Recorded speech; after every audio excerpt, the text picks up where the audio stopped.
Selamat pagi, saudaraku. Setiap kesenangan yang kita teguk dalam hidup ini, dengan berbagai fasilitas yang kita miliki, yang dunia sediakan, itu akan berlalu semua, saudaraku. Akan berlalu dan akan lenyap. Dan kemudian kita akan haus lagi untuk menikmatinya. Kalau yang kita konsumsi itu sesuatu yang buruk, pasti akan bertambah dan berdampak buruk di hari tua kita. Padahal untuk kenikmatan sesaat tersebut itu kita harus membayar harganya di kemudian hari.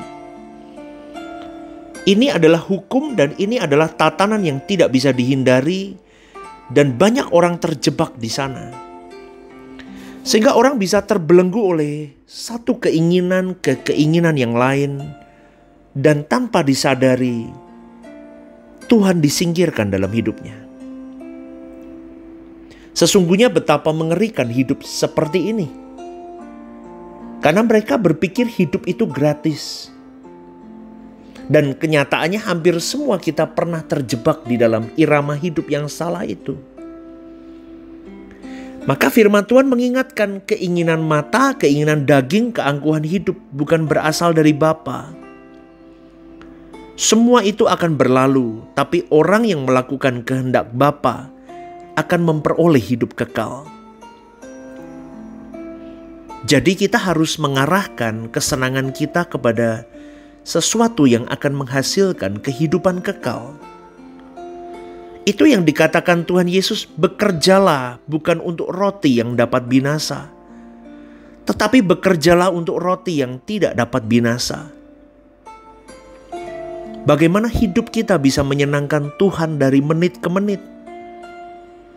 Dan ini merupakan hal yang bukan saja sulit tapi mustahil. Mustahil mengerti apa yang Dia ingini untuk kita lakukan. Namun jika kita bisa melakukan itu luar biasa. Kenapa? Karena kita adalah manusia seperti yang lain. Maka kita tahu apa yang diingini orang karena kita juga mengingininya. Maka apa yang kamu suka orang perbuat kepadamu, buatlah ke orang lain. Ini sama halnya dengan kasihlah sesamamu seperti dirimu sendiri. Orang yang memiliki kehidupan seperti ini adalah orang yang berkualitas.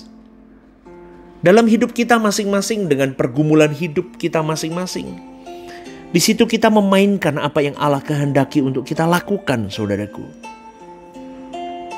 Begitu spesifiknya setiap individu.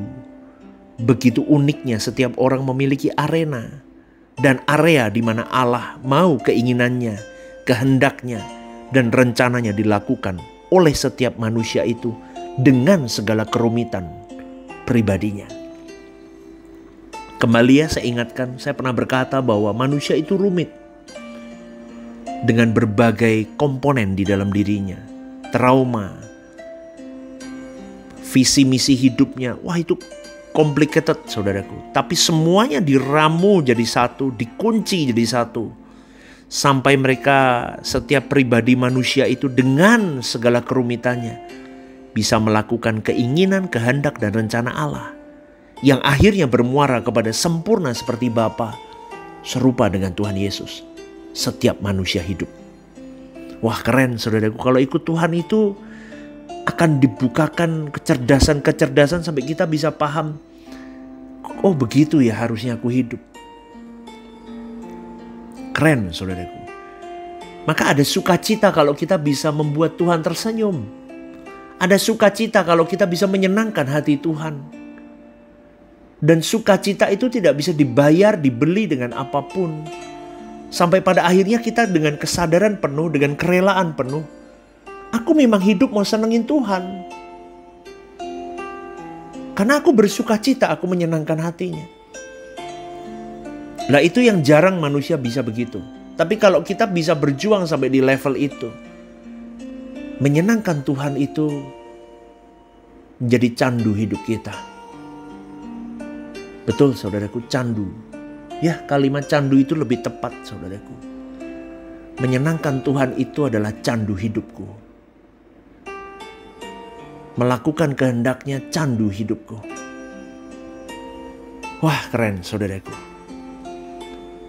Menyelesaikan rencananya atas hidupku, candu hidupku. Wah, keren saudaraku.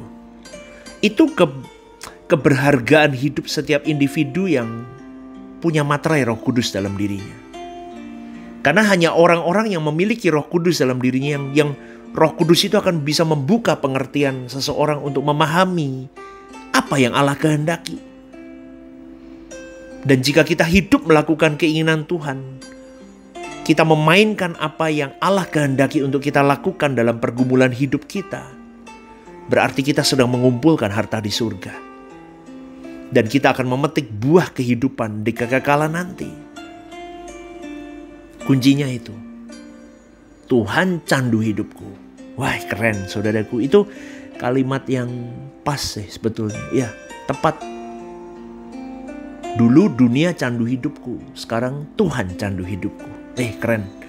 Amin saudaraku, kita mau di titik itu. Ya.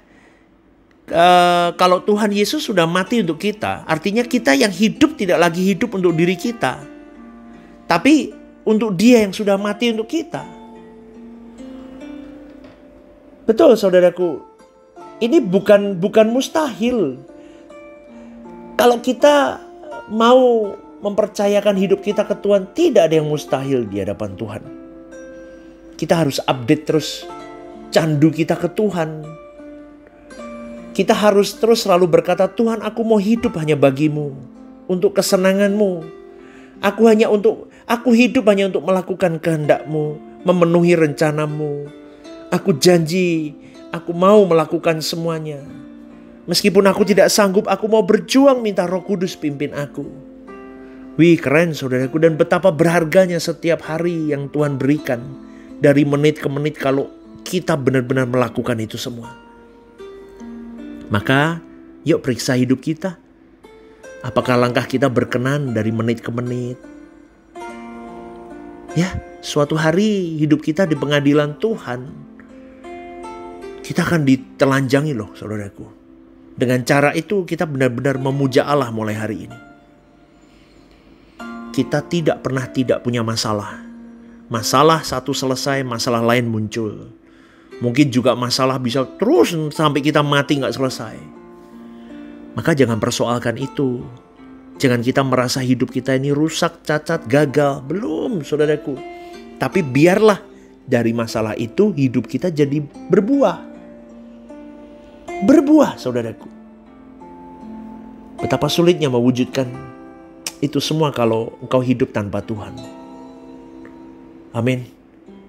Jangan hidup dalam kewajaran dunia. Hiduplah dalam kewajaran Tuhan. Wah, keren saudaraku.